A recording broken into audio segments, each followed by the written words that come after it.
Welcome to Uplift, inspiring stories to uplift the world. I am Gemma Serenity Gorokov, your host, and today we have Andrea Mondoux joining us. Welcome to the show. Happy to have you.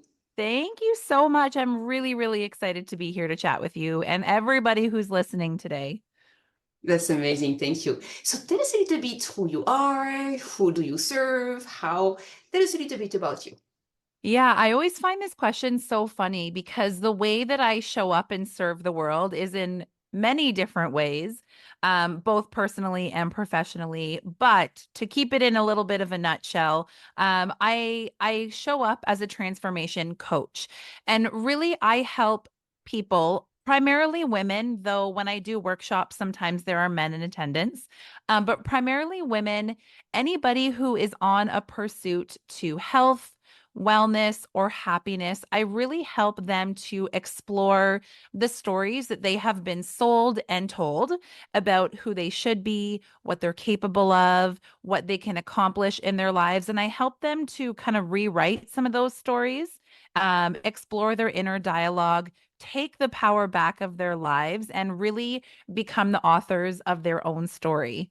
And so I do that in a variety of different ways. I do that through one on one coaching. I do that through retreats. I do that through workshops and through co author projects. And just like, I mean, podcasting, everyday conversations, anytime we can have these types of chats, like I am all here for it to spread the love. That's pretty amazing. Thank you for sharing. I love that because this is exactly what we are about here at Uplift, as well as on our other show, Real Talk with Women, Breaking the Silence Around Abuse, because it's really about sharing our truth, sharing our life, Mhm. sharing the hope that we can give to other people, that everything can get so much better. So, question for you. Tell us a little bit about your background and how are you embodying your experience in today's work? Mm. Well, so I've always had a desire to help other people. And like for as long as I can remember, being the one that people come to when they need help or trying to help other people. And so that led me right after high school into social work at college. So I took a 2 years social services program. And after that, I graduated and spent about 10 years, more than 10 years actually, working frontline in mental health. So, helping people through mental health crisis, helping seniors who are experiencing psychosocial crisis, just anything in the helping realm. And for some reason, I always gravitated to like those really volatile, like, crisis situations where people were being evicted or they were really struggling. I really felt a lot of passion in helping support people through that. Um, and and then I had my first baby. And when I went back to work after maternity leave, first of all, I really struggled with going back. I just felt like I wanted to be home with her. But that wasn't, the way that society is structured, the way things were structured for me at that time. So I went back, but I took a step away from frontline because it is, as you can imagine, really emotionally draining work.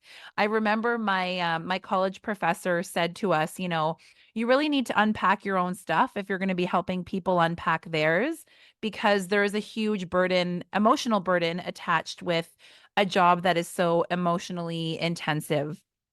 So I took a step back, still worked for the charity that I was working for, but in a different role.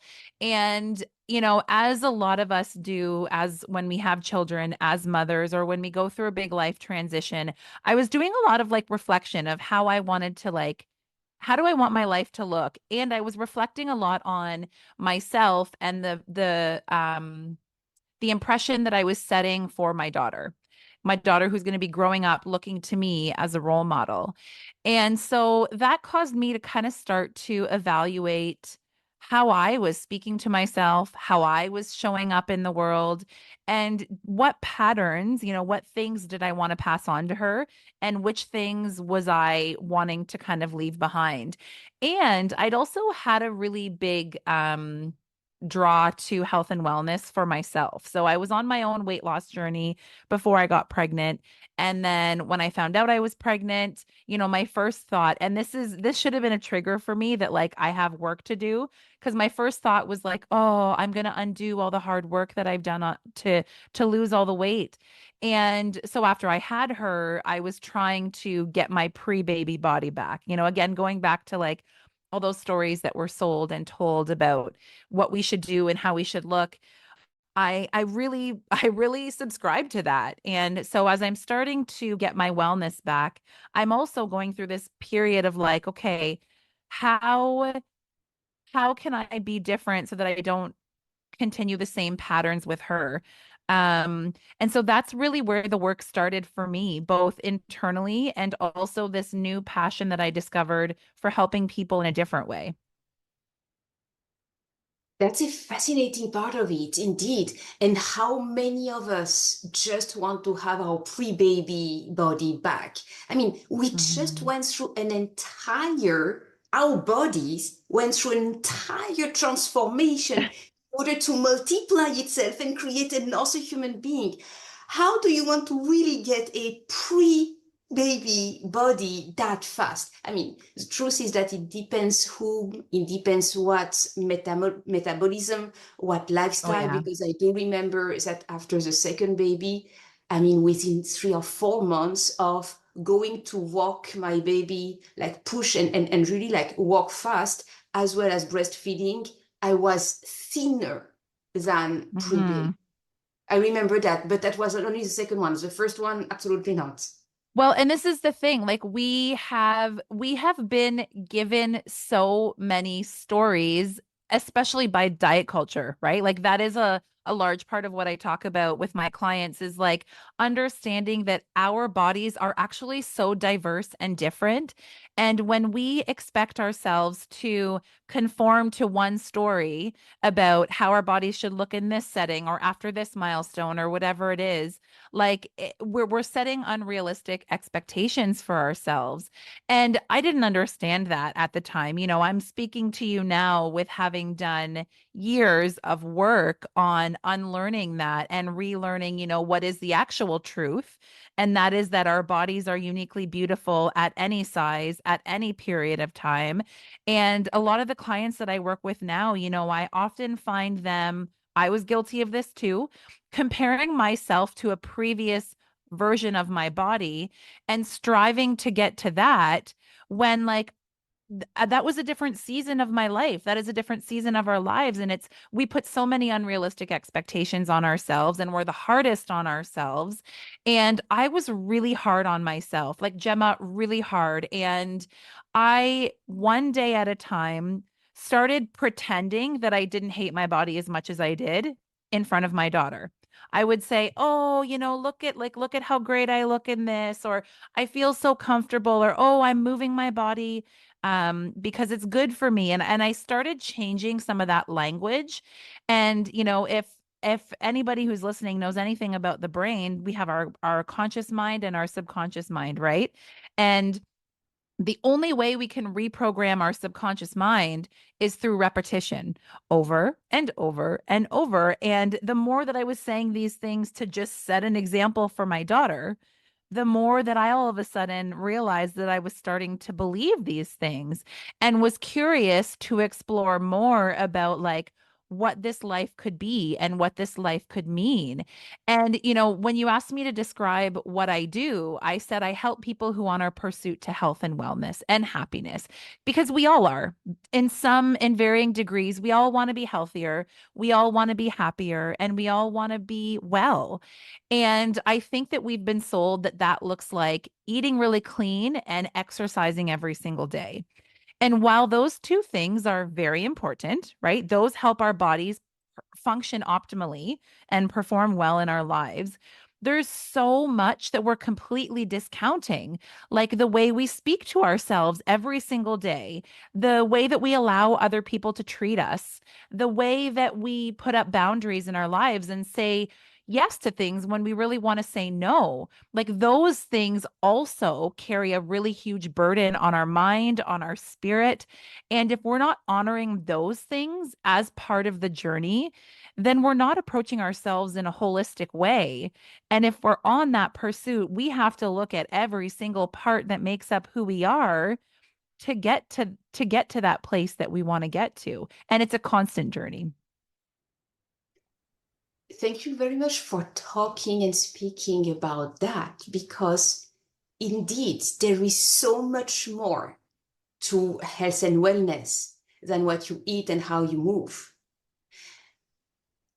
Indeed, so your inner dialogue, what you believe is true for yourself, how your posture, how do you make the world a better place? How do you serve people around Mhm. you? What do you do for your life? How are you rewarding yourself for good behavior?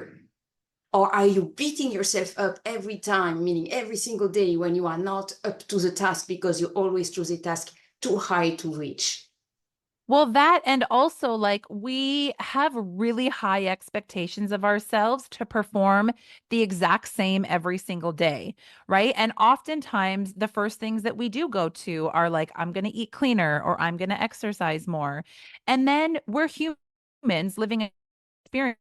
We have and on that hard day, right, something really emotional happened, or, if you're female, you're in a different part of your cycle. And so you don't feel as motivated, you don't feel as energized.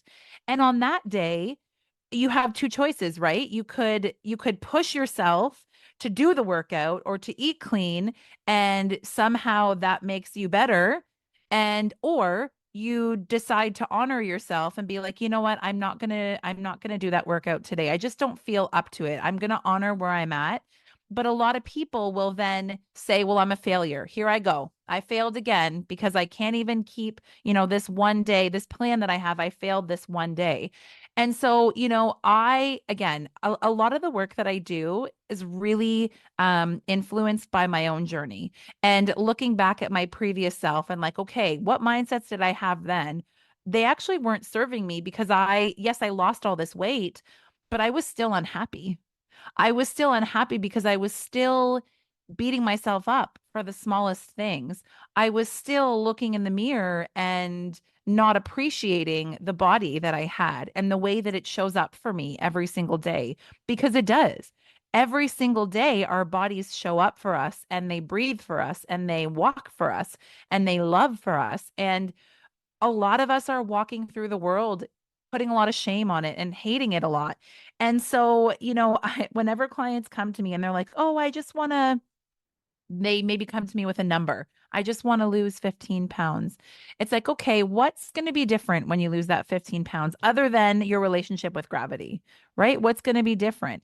And if you think you're going to be happier, well, why can't you be happy now? If we took the weight out of the equation, what else is potentially going on for you that's causing that dissatisfaction? And we have a lot of conversations around disconnecting those two and understanding the power of all of these other things that I talked about that are also important in a holistic lifestyle. That is true. That is true. Wow, thank you. And I remember that you mentioned at the beginning, just before we started to record, all that self-love, self-confidence with yourself, and how you are really like honing into those Mhm. self-love, self-confidence, self-esteem experience with toward yourself, which is the most important, because you are the most important person in your life. Not even your daughter is. Your daughter is an Mhm. extension. She's her own person. You can love her all that you want, but you are the most important person because you can do something about you. You can just Yeah. advise and guide and nudge your daughter. You cannot do much more. She has to do it for herself. Yeah. And all I can do is model, right? I think that, okay, so the relationship that we have with ourselves is the utmost important piece of, like, it's the most important thing in the entire world. And, I think back to when we're in school and we learn things like treat other people the way you want to be treated, or we learn manners, we learn kindness for others, we learn compassion for others. We learn how to speak kindly, like I said, but we nowhere does anybody say, "Oh, and remember to do those things to yourself as well." Right? It's always about how can we take care of everybody else around us. This is why, I never want people to feel ashamed or guilty for not remembering to prioritize themselves because we live in a society that doesn't put the importance on that as much as there should be. And that whole expression like put your oxygen mask on first before you put someone else's on. Like we really need to be doing ourselves the same that we actually do on to other people, but we don't.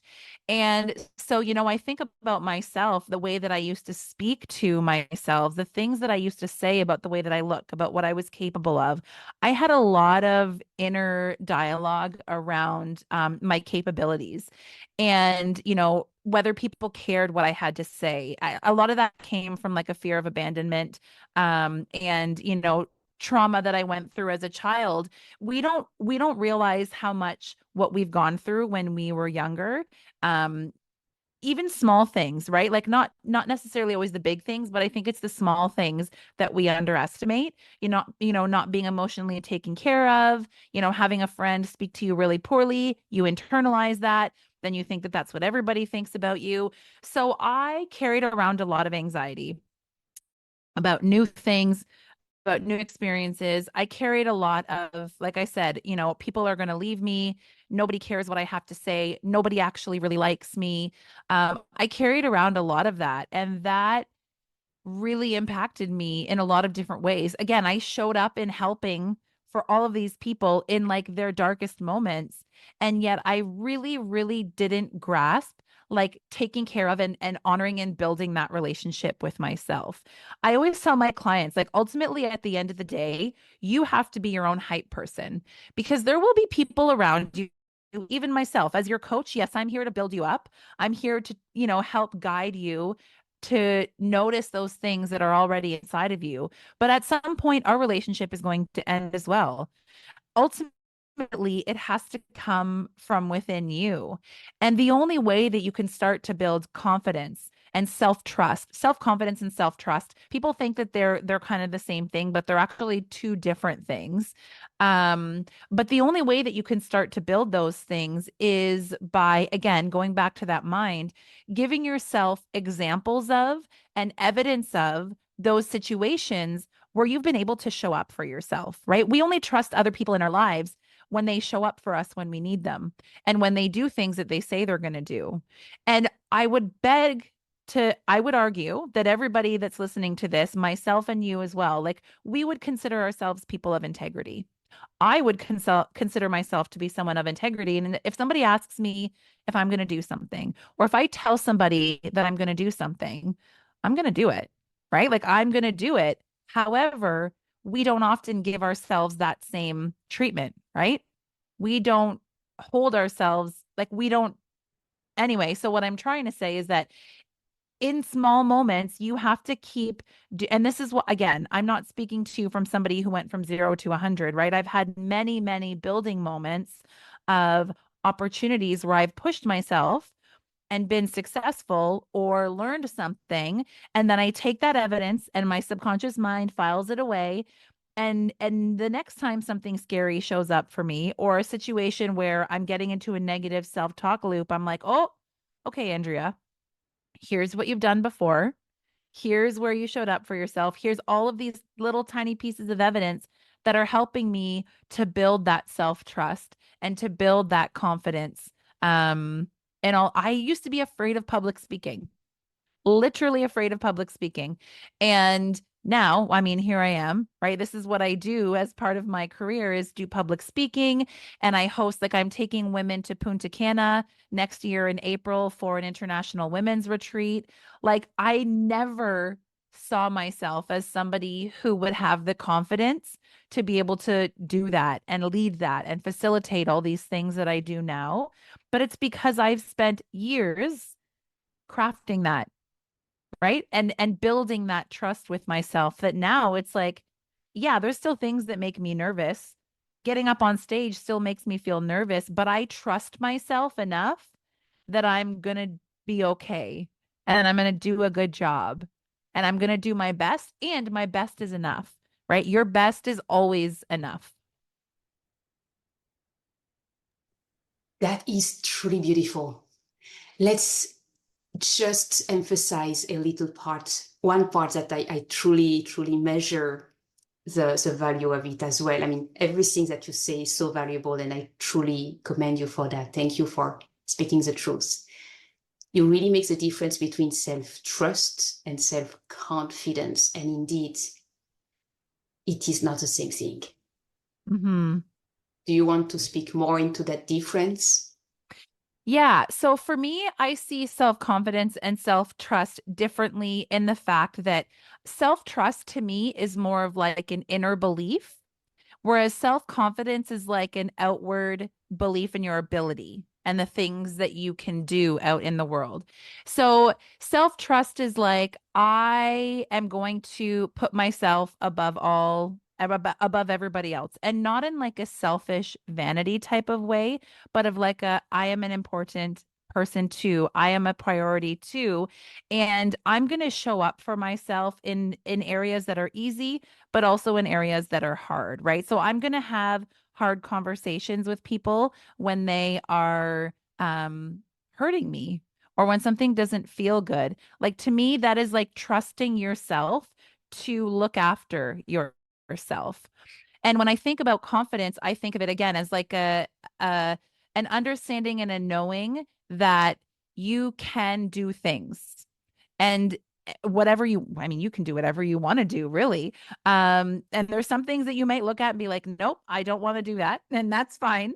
But I think that confidence, again, to me, is it's like an understanding and a knowing and a belief. So maybe it is a belief as well in yourself that you are able and capable. And as long as you're open and willing to kind of take on anything.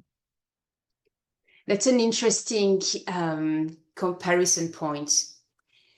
I would even bring a slightly different color to that difference, the way I Yes, understand share it. it. Very interesting.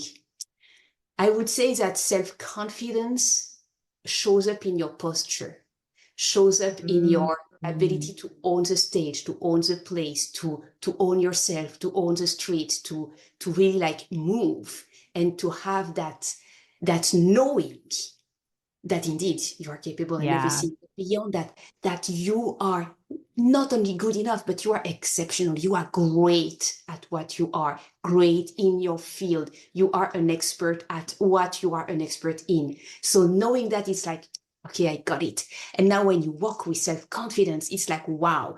And that is not the same effect that if you go with self-trust, you are not going to walk like so proud of yourself. That's not what's going to happen. When you have Mm. self-trust, it's much more in the integrity part. I am my own coach. I am my own accountability partner. If I owe myself something, I'm doing it and I'm accomplishing it the way I intended to. Boom. That is more like self-trust. I know that I will get up on time. That is self-trust. That is not self-confidence. That is self-trust. Yeah. Yeah. I know that I'm going to show up, to be present, to accomplish, to do those things. This is really how I understand those two um those two words, which are very, both are very important and play at slightly different levels.